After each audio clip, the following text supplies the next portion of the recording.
Сәлем достар, бүгін сіздермен адам организміне пайдалы кальций алу жолдарын көрсетемін. Оған керекті заттар: лимон 8 тал, жұмыртқа 18 немесе коньяк және бал қосамыз.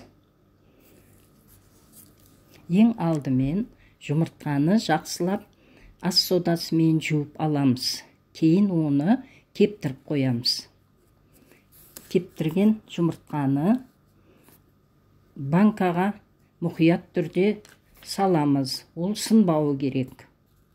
Енді жұмыртқаны 1 литрлік банкеге осылайынша жайғастырып алдық. Жақсылап жуып алған лимонды согын шығарамыз. Лимонның согында С витаминге бай ол. Және де кальций, алынған кальций 90% адам организміне жақсы сіңеді.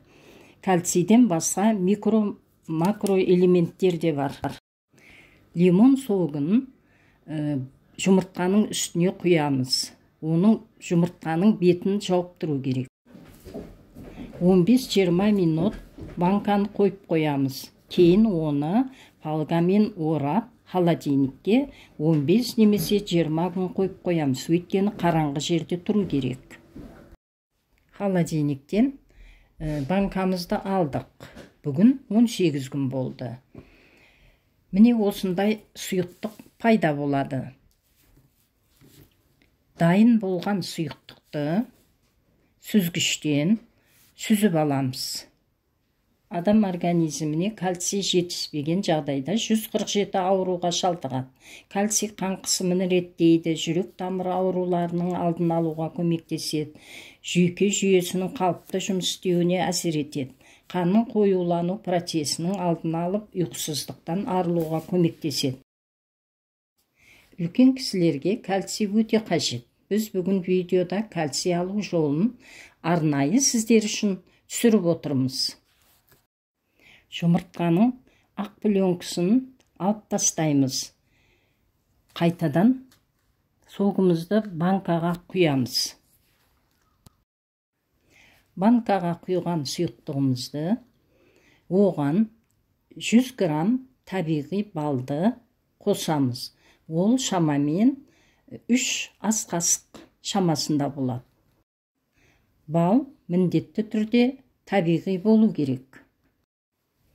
100 немесе 150 грамм коньяк қосамыз.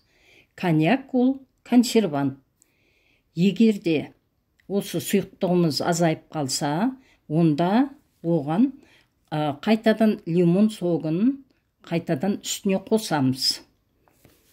Дайын болған сместі 3 рет 1 ас қасықпен тамақтан соң 40 минут кейін ішу керек. 1 литр банкі бір адамға 1 жылға жетеді. Ол остеопороз және сүйек сынудың алдын алады. Бұған буын ауруларын ұмытасыз. Әр ішер алдында оны араластырып ішу керек. Деніңіз сау болсын. Видео ұнаса сіздерге каналымызға жазылып, лайк басуды ұмытпаңыз.